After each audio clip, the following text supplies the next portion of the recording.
வேத பாடசாலை நிகழ்ச்சிக்கு உங்களை அன்புடன் அழைக்கிறோம்.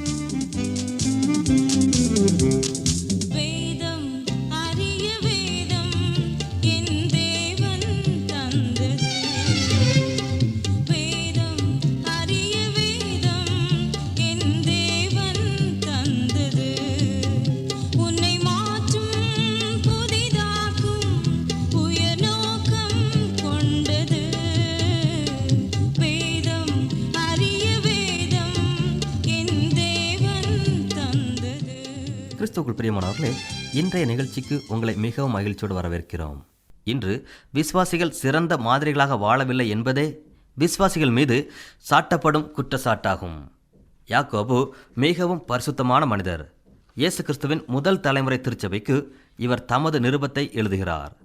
ஏற்கனவே நாம் அறிந்திருக்கிறபடி இவர் இயேசு கிறிஸ்துவின் சகோதரன், பயபக்தியுள்ள மனிதர், நடைமுறை வாழ்க்கைக்கு அதிக முக்கியத்துவம் கொடுத்திருக்கிறார். ஒவ்வொரு நாளும் நாம் அறிக்கை செய்யும் விசுவாசத்தை வாழ்ந்து காட்ட வேண்டும் என்று வற்புறுத்துகிறார்.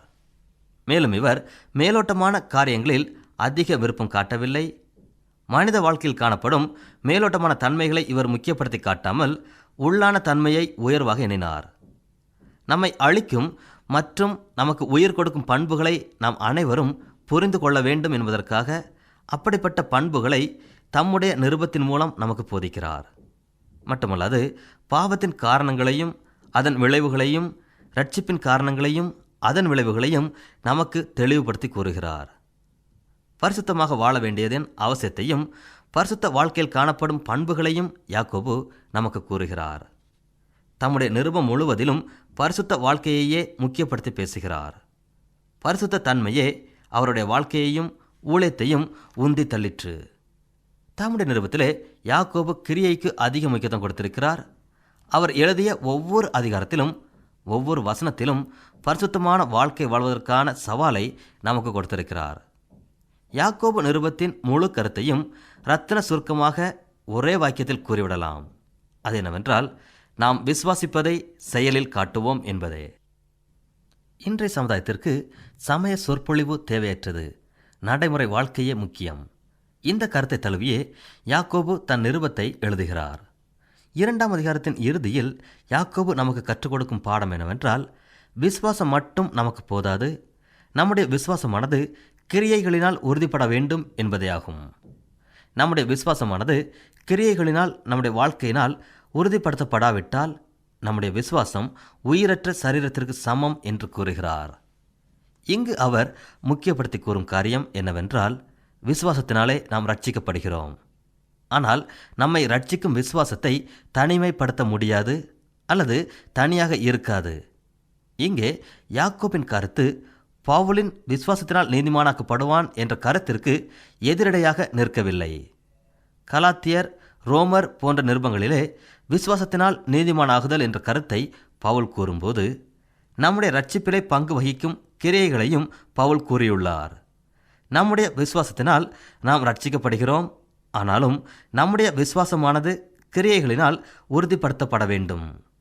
பவுல் அப்போஸ்தலனின் விசுவாசத்தினால் நீதிமானாக்கப்படுதல் என்ற உண்மை வெளிவருவதற்கு முன்பே யாக்கோபு தம்முடைய கருத்தை கூறியுள்ளார் என்பதை நாம் ஞாபகத்தில் கொள்ள வேண்டும். லூக்கா எழுதின நற்செய்தி நூல் 7ஆம் அதிகாரத்தில் நடைபெற்ற ஒரு சம்பவத்தை நாம் நினைவுபடுத்திக் கொள்வோம். ஒரு பரிசேயனுடைய வீட்டிலே ஆயத்தம் பண்ணப்பட்டிருந்த விருந்திற்கு இயேசு அழைக்கப்பட்டிருந்தார். இயேசு அந்த வீட்டிற்கு சென்றபோது அவர்களின் கலாச்சார முறைமையின்படி அந்த பரிசேயன் இயேசுவின் கால்களை கழுவவில்லை, முறைப்படியான வரவேற்பு கொடுக்கவில்லை. ஆனால் இயேசு கிறிஸ்துவின் ஊழியத்தால் மனமாற்றம் அடைந்த பெண்மணி இயேசு பரிசேயன் வீட்டிற்கு வந்திருப்பதை அறிந்து அங்கே சென்றாள். இயேசுவின் பாதங்கள் தண்ணீரில் கழுவப்படாததை அவள் கண்டு இயேசுவின் அருகில் சென்று அவருடைய பாதத்தை தன்னுடைய கண்ணீரினால் கழுகி தன்னுடைய தலைமுடியினால் அவருடைய பாதத்தை துடைத்தாள். அவரை அழைத்த பரிசேயன் அதை கண்டபோது, இவர் தன்னை தொடுகிற ஸ்திரீ எப்படிப்பட்டவள் என்பதை அறிந்திருந்தால் தன்னை தொடுவதற்கு அனுமதித்திருக்க மாட்டார் என்று தனக்குள்ளே சொல்லிக்கொண்டான். ஆனால் இயேசு அந்த பெண்ணின் செய்கையின் மூலம் விசுவாசத்தை விளக்கி கூறினார். லூக்கா 7ஆம் அதிகாரம் 40ஆம் வசனம் முதல் 43ஆம் வசனம் வரை. இயேசு சீமோனை நோக்கி, சீமோனே, உனக்கு நான் ஒரு காரியம் சொல்ல வேண்டும் என்றார். அதற்கு அவன், போதகரை சொல்லும் என்றான். அப்பொழுது இயேசு, ஒருவனிடத்தில் 2 பேர் கடன்பட்டிருந்தார்கள். ஒருவன் 500 வெள்ளிக்காசும் மற்றவன் 50 வெள்ளிக்காசும் கொடுக்க வேண்டியதாயிருந்தது. கொடுக்க அவர்களுக்கு நிர்வாகம் இல்லாத போது இருவருக்கும் கடனை மன்னித்து விட்டான். இப்படி இருக்க அவர்களில் எவன் அவனிடத்தில் அதிக அன்பாயிருப்பான், அதை சொல் என்றார். சீமோன் பிரதித்திரமாக, எவனுக்கு அதிகமாய் மன்னித்து விட்டானோ அவனே அதிக அன்பாயிருப்பான் என்று நினைக்கிறேன் என்றான். அதற்கு இயேசு, சரியாய் நிதானித்தாய் என்றார். இங்கே இயேசு பரிசேயனுக்கு சொல்ல விரும்பிய காரியம் என்னவென்றால், பரிசேயனே, உனக்கு மன்னிக்கப்பட்ட பாவம் மிகவும் சிறிய கடன் தொகையை போன்றது. ஆகவே உன் பாவம் மன்னிக்கப்பட்டதை குறித்து நீ எவ்விதத்திலும் ஆச்சரியப்படவில்லை, எனக்கு நீ நன்றி சொல்லவும் இல்லை. ஆனால் இந்த பெண் தனக்கு மன்னிக்கப்பட்ட பாவத்தை மிக பெரிய கடன் தீர்ந்த அளவுக்கு எண்ணினாள். ஆகவே தான் என்மேல் அதிக அன்பு வைத்தாள். மேலும் இயேசு சொன்ன காரியம் என்னவென்றால், இவள் செய்த அநேக பாவம் மன்னிக்கப்பட்டது, இவள் மிகவும் அன்பு கூர்ந்தாளே என்றார். பாவியாயிருந்த பெண் கிருபையினாலும் விசுவாசத்தினாலும் ரட்சிக்கப்பட்டாள். ஆகவே அவள் இயேசுவை அதிகமாக நேசித்தாள். தன்னை அதிகமாக நேசித்த பெண்ணை நோக்கி இயேசு, உன் விசுவாசம் உன்னை ரட்சித்தது என்றார். இதன் மூலம் இயேசு ஒரு உண்மையை அவளுக்கு கூறினார். அந்த பெண்ணை நோக்கி, நீ என் கால்களை கண்ணீரினால் நனைத்து உன் தலைமுடியினால் துடைத்ததன் காரணமாக ரட்சிக்கப்படவில்லை, மேலும் நீ என்னை அதிகமாக நேசித்ததினாலும் ரட்சிக்கப்படவில்லை, உன்னிடத்தில் காணப்பட்ட விசுவாசமே உன்னை ரட்சித்தது. இந்த சம்பவத்தை நன்கு கவனிப்போமானால், அந்த பெண்ணிடம் காணப்பட்ட விசுவாசமே அவளை ரட்சிக்கக்கூடியதாக இருந்தது. ஆனால் அவளிடம் காணப்பட்ட விசுவாசம் அவளுடைய கிரியைகளின் நிமித்தம் உறுதி செய்யப்பட்டது. அன்பானவர்களே, நம்முடைய கிரியைகளும் நம்முடைய விசுவாசத்தை உறுதி செய்யக்கூடியதாய் இருக்க வேண்டும். 2ஆம் உலகப் போர் சமயத்தில் ஒரு கிழக்கத்திய நாட்டின் படையானது மேற்கத்திய நாட்டின் ஆதிக்கத்தில் இருந்த நாட்டின் மீது போர் தொடுத்தது. அப்பொழுது அந்த இராணுவ படையானது ஒரு பள்ளிக்குள் புகுந்து அங்குள்ள மாணவர்களையும் ஆசிரியர்களையும் தாக்க முற்பட்டது. அச்சமயம் அந்த பள்ளியின் தலைமை ஆசிரியர் அந்த இராணுவ அதிகாரியின் முன் கொண்டு வரப்பட்டார். இராணுவ அதிகாரி தலைமை ஆசிரியரை நோக்கி, நீ உன் நாட்டின் தேசிய கொடியை காலால் மிதித்து அதன் மேல் துப்ப வேண்டும் என்று கூறினான். தலைமை ஆசிரியர் அதற்கு மறுப்பு தெரிவித்து விட்டார். உடனே அவர் துப்பாக்கியால் சுடப்பட்டார். ஆச்சரியவிதமாக அவர் உயிர் பிழைத்தார். 2ஆம் உலகப் போர் முடிந்த பின் அந்த தலைமை ஆசிரியரிடம் சிலர் பேட்டி கேட்டனர். அந்த தலைமை ஆசிரியர், நான் என் நாட்டின் மீது வைத்திருந்த பற்றுதலை, விசுவாசத்தை என் செய்கையினாலே வெளிப்படுத்தினேன், அதற்காக என் உயிரை தியாகம் செய்ய ஆயத்தமாய் இருந்தேன் என்று கூறினார். அன்பானவர்களே, அந்த தலைமை ஆசிரியரிடம் காணப்பட்ட தேசப்பற்று நாட்டின் மேல் வைத்திருந்த நம்பிக்கை செயலால் வெளிப்படுத்தப்பட்டது. இதே உண்மையே யாக்கோபு தம்முடைய நிருபத்தில் வலியுறுத்தி கூறுகிறார். நாம் நம்முடைய விசுவாசத்தை ஒவ்வொரு நாள் வாழ்க்கையிலும் வெளிக்காட்ட வேண்டும். நம் செயல்கள், கிரியைகள் நம்முடைய விசுவாச தன்மையை பிரதிபலிக்க வேண்டும் என்று யாக்கோபு கூறுகிறார். ஒருவேளை நம்முடைய செயல்கள் நம்முடைய விசுவாசத்தை உறுதி செய்யாவிட்டால் நம் விசுவாசம் செத்ததாகவே இருக்கும். கவனியுங்கள், யாக்கோபு 2ஆம் அதிகாரம் 26ஆம் வசனம். அப்படியே ஆவியில்லாத சரீரம் செத்ததாய் இருக்கிறது போல கிரியைகள் இல்லாத விசுவாசமும் செத்ததாய் இருக்கிறது. நம்முடைய சரீரத்தில் உயிர் இல்லாவிட்டால் நம்முடைய சரீரத்திற்கு எந்தவித மதிப்பும் இருக்காது. ஏனென்றால் உயிரற்ற சரீரம் செத்ததாயிருக்கும். இதே போலவே நம்முடைய விசுவாசம் செயல் அளவில் இல்லாமல் பேச்சளவில் மட்டுமே இருக்குமானால் அது செத்த விசுவாசமாகவே இருக்கும் என்று யாக்கோபு கூறுகிறார். நம் வாழ்க்கையில் விசுவாசம் இருக்க வேண்டும் என்றால் அது உயிருள்ள விசுவாசமாக இருக்க வேண்டும். உயிருள்ள விசுவாசத்தில் கிரியைகள் முக்கிய பங்கு வகிக்கிறது. உயிருள்ள சரீரத்தில் சுவாசம் இருப்பது போல உயிருள்ள விசுவாசத்தில் கிரியைகள் கண்டிப்பாக காணப்பட வேண்டும். அப்படி கிரியைகள் அற்று விசுவாசம் இருக்குமானால் அது விசுவாசமாகவே இருக்க முடியாது. அன்பானவர்களே, ரட்சிப்புக்கு தேவையான கிரியையோடு கூட விசுவாசத்தை குறித்து கூறிய யாக்கோபு பரிசுத்தமாக்கப்படுதலை நமக்கு விளக்கி கூறுகிறார். முதலில் அவர் பாவத்தின் காரணங்களையும் அதன் விளைவுகளையும் கூறினார். பின்பு ரட்சிப்பின் காரணங்களையும் அதன் விளைவுகளையும் கூறினார். இப்பொழுது பரிசுத்தமாக்கப்படுதலின் காரணத்தையும் அதன் விளைவுகளையும் நமக்கு விளக்கி கூறுகிறார். தம்முடைய நிருபத்தின் 3ஆம் 4ஆம் அதிகாரங்களிலே பரிசுத்தமாக்கப்படுதலை முக்கியப்படுத்தி யாக்கோபு பேசுகிறார். நம்முடைய வாழ்க்கையில் ஏற்படும் பாடுகளையும் பாவங்களையும் தேவனுடைய வார்த்தையினால் மேற்கொள்ள முடியும் என்று நமக்கு போதித்த யாக்கோபு தொடர்ந்து அவர் கூறும் காரியங்கள் என்ன என்பதை சிந்திப்போம். யாக்கோபு 4ஆம் அதிகாரம் 6ஆம் வசனம் முதல் 12ஆம் வசனம் வரை வாசிக்கிறேன். தேவன் அதிகமான கிருபையை அளிக்கிறாரே, ஆதலால் தேவன் பெருமை உள்ளவர்களுக்கு எதிர்த்து நிற்கிறார், தாழ்மை உள்ளவர்களுக்கோ கிருபை அளிக்கிறார் என்று சொல்லியிருக்கிறது. ஆகையால் தேவனுக்கு கீழ்ப்படிந்திருங்கள், பிசாசுக்கு எதிர்த்து நில்லுங்கள், அப்பொழுது அவன் உங்களை விட்டு ஓடிப்போவான். தேவனிடத்தில் சேருங்கள், அப்பொழுது அவர் உங்களிடத்தில் சேருவார். பாவிகளே, உங்கள் கைகளை சுத்திகரியுங்கள், இருமனம் உள்ளவர்களே, உங்கள் இருதயங்களை பரிசுத்தமாக்குங்கள். நீங்கள் துயரப்பட்டு துக்கித்து அழுங்கள்.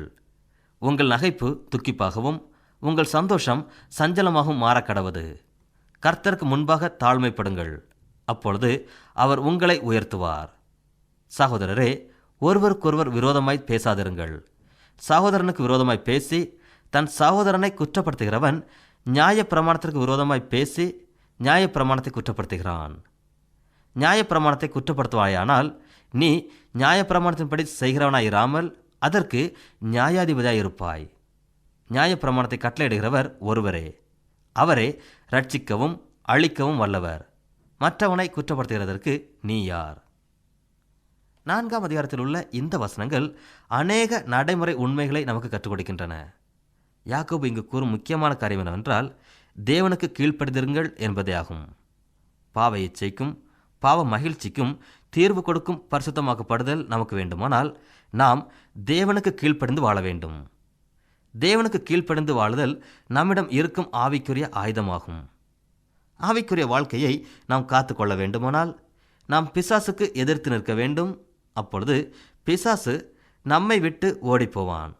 பிசாசு நம்மை பாவம் செய்யும்படி தூண்டுவானேயானால் நாம் அவனை எதிர்த்து நிற்க வேண்டும். அவன் நம்மை விட்டு ஓடிப்போவான். நாம் தேவனிடத்தில் சேரும்போது தேவன் நம்மிடத்தில் சேருவார்.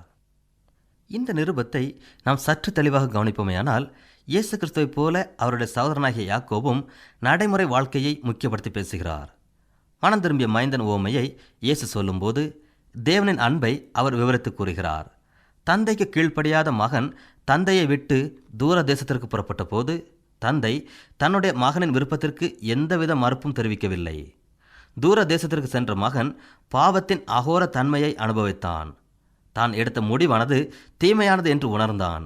ஆகவே தன் தகப்பனிடம் திரும்பி வர எண்ணி தன் தகப்பன் வீட்டை நோக்கி நடந்தான். தூரத்தில் தன் மகன் வருவதைக் கண்டு தகப்பன் ஓடி சென்று அரவணைத்து மீண்டும் அவனை மகனாகவே சேர்த்து கொண்டார். தகப்பனின் இச்செயல் தேவ அன்பை காட்டுகிறதா இருக்கிறது. வயதான தகப்பன் தன்னை விட்டு சென்ற மகன் திரும்பி வரும்போது எவ்விதம் மீண்டும் தன் மகனாக ஏற்றுக்கொண்டாரோ அதுபோலவே நம் வாழ்க்கையில் பின்மாற்றம் அடைந்திருப்போமேயானால் மீண்டும் தேவனிடம் செல்லுவோம். நிச்சயமாகவே அவர் நம்மை சேர்த்து கொள்வார். அன்பானவர்களே, தேவன் நம்மை நேசிக்கிறார் என்பதை நாம் விசுவாசிக்கிறோமா? நான் யார்? என்னை நேசிக்க ஒருவரும் இல்லை. என்மேல் கரிசனை கொள்ள ஒருவரும் இல்லை. நான் மிகவும் கொடூரமான மனிதன். என்னை யாராவது நேசிப்பார்களா? என்னோடு யாராவது அன்பாக பேசுவார்களா என்று நாம் எண்ணலாம். தேவன் நம்முடைய எண்ணங்களை அறிந்திருக்கிறார். நாம் எப்படிப்பட்டவர்களாக இருந்தாலும் அவர் நம்மை நேசிக்கிறவராய் இருக்கிறார். தேவனிடத்தில் திரும்புவோம். தேவன் நம்மை ஏற்றுக்கொள்வார், நமக்குள் வந்து வாசம் செய்வார். யாக்கோபு தம்முடைய நிருபத்தில் எழுதியுள்ள செயல்முறை காரியங்கள் எல்லா காலத்திற்கும் பொருந்தக்கூடியதாய் இருக்கிறது. 4ஆம் அதிகாரத்திலே அவர் பல அறிவுரைகளை நமக்கு கூறுகிறார். 4ஆம் அதிகாரம் 8ஆம் வசனத்தின் பின்பாகம். பாவிகளே, உங்கள் கைகளை சுத்திகரியுங்கள், இருமனம் உள்ளவர்களே, உங்கள் இருதயங்களை பரிசுத்தமாக்குங்கள். இந்த வசனம் இயேசுவின் உபதேசத்திற்கு இணையாகவே இருக்கிறது. யாக்கோபு நிருபத்தை இயேசு கிறிஸ்து உபதேசத்தின் விளக்க உரையாக நாம் கருதலாம். ஏனென்றால் யாக்கோபுவின் உபதேசமும் இயேசுவின் போதனையும் நெருங்கிய தொடர்புடையதாயிருக்கிறது. மலைப்பிரசங்கத்தில் இயேசு இருதயத்தில் சுத்தமுள்ளவர்கள் பாக்கியவான்கள், அவர்கள் தேவனை தரிசிப்பார்கள் என்று கூறுகிறார். இந்த இடத்தில் சுத்தம் என்ற வார்த்தையின் மூலம் தூய்மையை வலியுறுத்தாமல் இருதய ஒருமனப்பாட்டை இயேசு வலியுறுத்தி கூறுகிறார். இங்கே யாக்கோபு உங்கள் இருதயங்களை பரிசுத்தமாக்குங்கள் என்று சொல்லும்போது இயேசு கூறிய காரியத்தையே மீண்டும் முக்கியப்படுத்தி கூறுகிறார். இயேசு இருதய ஒருமனப்பாட்டை கூறியது போல யாக்கோபுவும் இருதய ஒருமைப்பாட்டை பற்றியே கூறுகிறார். மேலும் யாக்கோபு ஒருமனப்பாட்டை வலியுறுத்தும் போது ஒரே மனதுடன் வாழுங்கள் என்று கூறுகிறார். சுத்தம் என்ற வார்த்தைக்கு உபயோகப்படுத்தப்பட்டுள்ள கிரேக்க வார்த்தைக்கு நீக்கு அல்லது அகற்று என்று பொருள். நம்முடைய இருதயத்தில் இருக்கக்கூடாத காரியத்தை அகற்றுவதே இருதயத்தில் சுத்தமாயிருங்கள் என்ற வாக்கியத்தின் அர்த்தமாகும். 86ஆம் சங்கீதம் 11ஆம் வசனத்தில், கர்த்தாவே, உமது வழியை எனக்கு போதியும், நான் உமது சத்தியத்திலே நடப்பேன், நான் உமது நாமத்திற்கு பயந்திருக்கும்படி என் இருதயத்தை ஒருமுகப்படுத்தும் என்று தாவீது கூறுகிறார். இதே அறிவுரையை யாக்கோபும் கூறுகிறார். இருமனம் உள்ளவர்களே, உங்கள் இருதயத்தை சுத்தமாக்குங்கள், நிலையற்றவர்களாக இருக்காதீர்கள், ஒரு மனதுடன் வாழுங்கள். இரு மனதுள்ளவன் தன் வழிகளில் எல்லாம் நிலையற்றவனாய் இருக்கிறான். கர்த்தருக்கு முன்பாக தாழ்மைப்படுங்கள், அப்பொழுது அவர் உங்களை உயர்த்துவார். சகோதரரே, ஒருவருக்கொருவர் விரோதமாய் பேசாதிருங்கள் என்ற அறிவுரைகளை யாக்கோபு கூறுகிறார். தொடர்ந்து அவர் பல ஆலோசனைகளை நமக்கு கூறுகிறார். நாங்கள் இன்றைக்கு அல்லது நாளைக்கு இன்ன பட்டணத்திற்கு போய் அங்கே 1 வருஷம் தங்கி வியாபாரம் செய்து சம்பாத்தியம் பண்ணுவோம் என்கிறவர்களே கேளுங்கள். நாளைக்கு நடப்பது உங்களுக்கு தெரியாதே? உங்கள் ஜீவன் எப்படிப்பட்டது? கொஞ்ச காலம் தோன்றி பின்பு தோன்றாமற் போகிற புகையைப் போல் இருக்கிறதே. ஆதலால் ஆண்டவருக்கு சித்தமானால் நாங்களும் உயிரோடு இருந்தால் இன்னின்னதை செய்வோம் என்று சொல்ல வேண்டும். இப்பொழுது உங்கள் வீம்புகளில் மேன்மை பாராட்டுகிறீர்கள். இப்படிப்பட்ட மேன்மை பாராட்டல் யாவும் பொல்லாங்காய் இருக்கிறது. ஆதலால் ஒருவன் நன்மை செய்ய அறிந்தவனாயிருந்தும் அதை செய்யாமற் போனால் அது அவனுக்கு பாவமாயிருக்கும். யாக்கோபு, பேதுரு, யோவான் இந்த 3 பேரின் போதனைகளை கவனித்து பார்ப்போமேயானால் இம்மூவரும் செயல்முறை காரியங்களை முக்கியப்படுத்துகிறவர்களாக இருக்கிறார்கள். அப்போஸ்தலர்கள் இயேசு கிறிஸ்துவை முதலாக சந்தித்த சம்பவத்தை யோவான் தம்முடைய நற்செய்தி நூலில் நமக்கு கூறியிருக்கிறார். ஆரம்ப காலத்தில் இயேசுவின் சில சீஷர்கள் யோவான் ஸ்நானனின் சீசர்களாக இருந்தார்கள். யோவான் ஸ்நானன் தம்முடைய சீஷர்களை இயேசுவை பின்பற்றும்படி கூறினான். அவர்கள் இயேசுவை பின்தொடர்ந்து சென்றார்கள். இயேசு அவர்களை நோக்கி, உங்களுக்கு என்ன வேண்டும் என்றார். அதற்கு அவர்கள், நீர் தங்கியிருக்கும் இடத்தை நாங்கள் பார்க்க ஆசையாயிருக்கிறோம் என்று கூறினார்கள். இயேசு, வந்து பாருங்கள் என்று கூறினார். அந்த மனிதர்கள் இயேசு இருக்கும் இடத்தை சென்று பார்த்து அவரோடு தங்கி இருந்ததன் மூலம் அநேக காரியங்களை கற்றுக்கொண்டார்கள். அங்கே அவர்கள் தங்கள் வாழ்க்கை முழுவதையும் மனிதர்களின் வாழ்க்கையை குறித்த அக்கறையுடன் கழித்தார்கள். இயேசுவிடம் கற்றுக்கொண்ட பாடங்களை வாழ்ந்து காட்டினார்கள். ஆகவே தான் அவர்கள் நிருபங்களில் செயல்முறை வாழ்க்கைக்கும் அன்றாட வாழ்க்கைக்கும் அதிகமான முக்கியத்துவம் கொடுக்கப்பட்டுள்ளது. யாக்கோபு 4ஆம் அதிகாரத்தின் இறுதி வசனங்களை வாசிக்கும் சிலர் யாக்கோபுவின் கருத்துக்களை தவறாக புரிந்து கொள்வதுண்டு. வாழ்க்கையில் திட்டமிட்டு செயல்படுவதை யாக்கோபு குறைத்து பேசுகிறார் என்றும் அவர் 5 ஆண்டு 10 ஆண்டு திட்டங்களை உற்சாகப்படுத்துவதில்லை என்றும் எண்ணுகிறார்கள். அன்பானவர்களே, யாக்கோபு நம்முடைய எதிர்கால திட்டத்தை இந்த வசனங்களில் குறைத்து பேசவில்லை அல்லது குறை கூறவில்லை. அவர் சொல்ல விரும்பிய அறிவுரை என்னவென்றால், நாம் எவ்விதமான திட்டங்கள் வைத்தாலும் அந்த திட்டங்கள் தேவ சித்தத்திற்கு உகந்ததா என்பதை யோசித்து பார்க்க வேண்டும். நாம் அனைவரும் தேவனின் கரத்தில் இருக்கிறோம் என்றும் நம்முடைய நாட்கள் அவருடைய கரத்தில் இருக்கிறது என்றும் அறிந்து வாழ வேண்டும். நம்மை குறித்த அனைத்து காரியங்களும் அவர் கையில் இருக்கின்றன என்பதை உணர்ந்தவர்களாக நாம் செயல்பட வேண்டும் என்று யாக்கோபு நமக்கு அறிவுரை கூறுகிறார். தேவ கிருபை இல்லாமல், அவரது உதவி இல்லாமல் நாம் வாழ முடியாது என்ற உண்மையை நாம் யாவரும் கற்றுக்கொள்ள வேண்டும். மேலும் யாக்கோபு 5ஆம் அதிகாரத்தை எழுதும்போது தேவன் நமக்கு அளிக்கும் தீர்வுகளை பற்றி அவர் குறிப்பிட்டுள்ளார். மற்ற அப்போஸ்தலர்களைப் போல யாக்கோபுவும் இயேசு கிறிஸ்துவின் 2ஆம் வருகையை பற்றி கூறுகிறார். நம்முடைய பூலக வாழ்க்கையில் நாம் சந்திக்கும் அனைத்து பிரச்சனைகளுக்கும் இயேசு கிறிஸ்துவின் 2ஆம் வருகை ஒரு முடிவான தீர்வை கொடுக்கும் என்று அவர் கூறுகிறார். கவனியுங்கள், யாக்கோபு 5ஆம் அதிகாரம் 7ஆம் வசனம் முதல் 11ஆம் வசனம் வரை. சகோதரரே, கர்த்தர் வருமளவும் நீடிய பொறுமையாயிருங்கள்.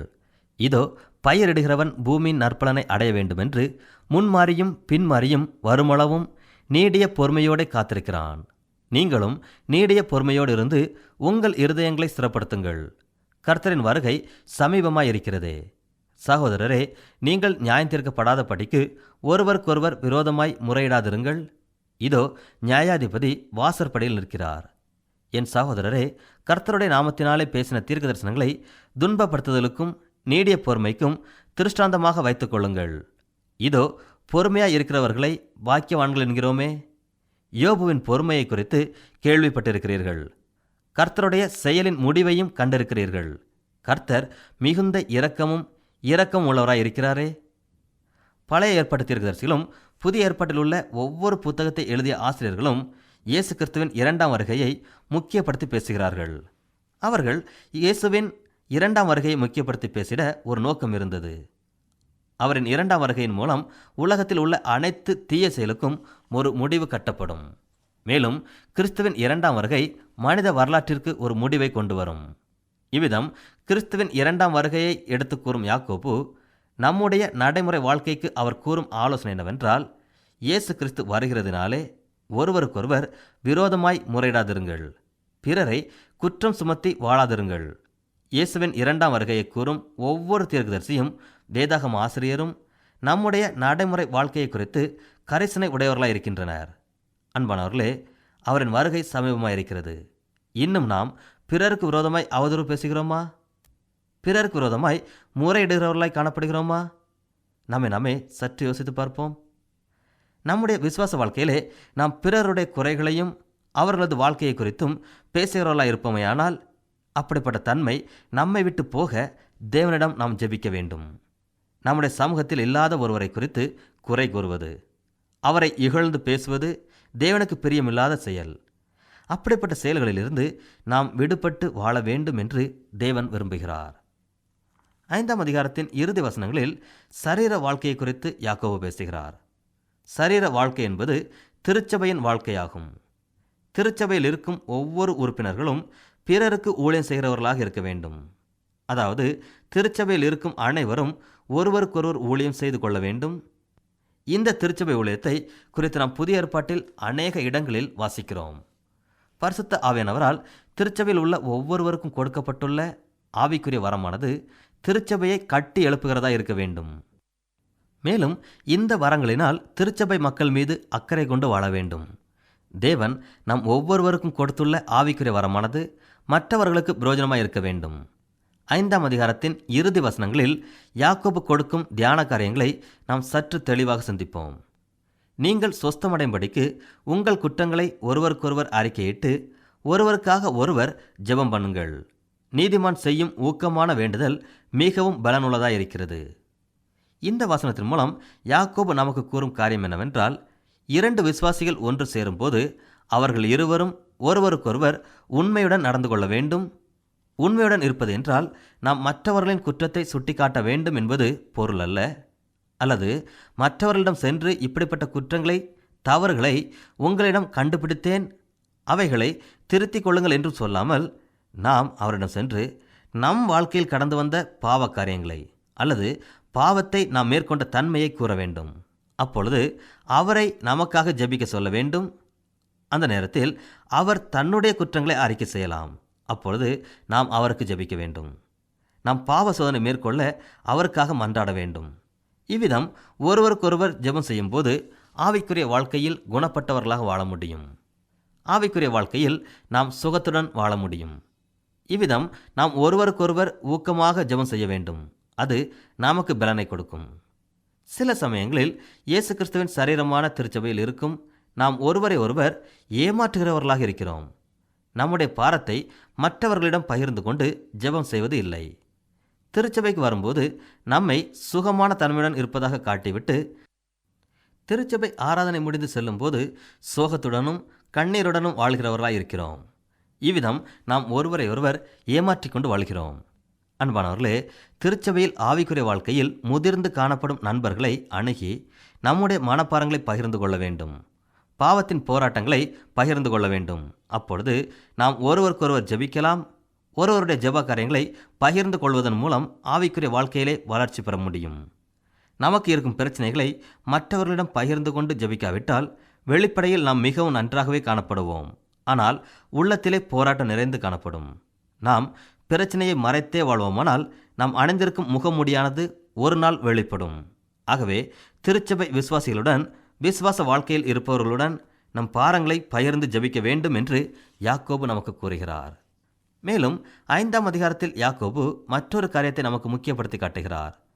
சுகமளிக்கும் செயல் திருச்சபையில் இருக்க வேண்டும் என்று யாக்கோபு நம்மை கேட்டுக்கொள்கிறார். சுகமளிக்கும் செயல் விசுவாசத்தினால் உண்டாகக்கூடியதாகும். தேவன் சுகம் கொடுக்க வல்லவர். அவர் சுகம் அளிக்கிறார் என்று நாம் ஒவ்வொருவரும் விசுவாசிக்க வேண்டும். உங்களில் ஒருவன் வியாதிப்பட்டால் அவன் சபையின் மூப்பர்களை வரவழைப்பானாக.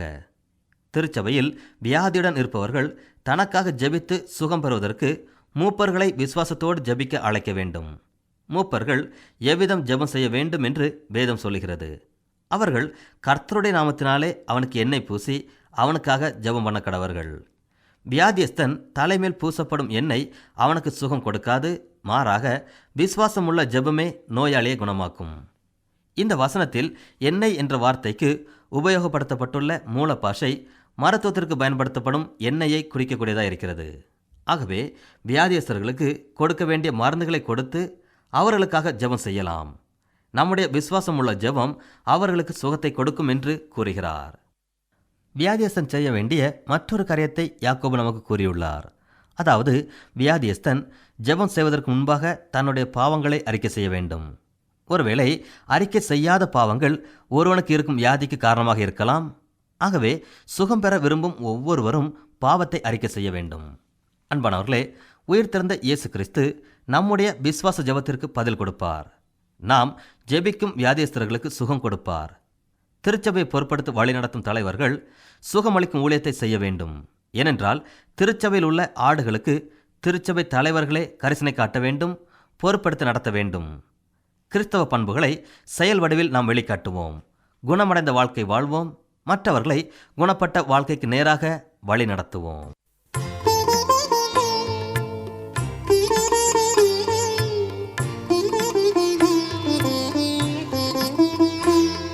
இந்நிகழ்ச்சியை கேட்ட உங்களுக்கு நன்றி கூறுகிறோம். இந்நிகழ்ச்சியில் ஒலிபரப்பாகும் வேத பாடங்களை பற்றி மேலும் அறிந்து கொள்ள இலவச துணை நூல் தயாராக உள்ளது. தேவைப்படுவோர் எழுதி பெற்றுக்கொள்ளும்படி அன்புடன் கேட்டுக்கொள்கிறோம். எங்கள் முகவரி: வேத பாடசாலை, தபால் பெட்டி எண் 1037, கீழ்ப்பாக்கம், சென்னை 10, தமிழ்நாடு. மீண்டும் கூறுகிறோம், வேத பாடசாலை, தபால் பெட்டி எண் 1037, கீழ்ப்பாக்கம், சென்னை 10, தமிழ்நாடு.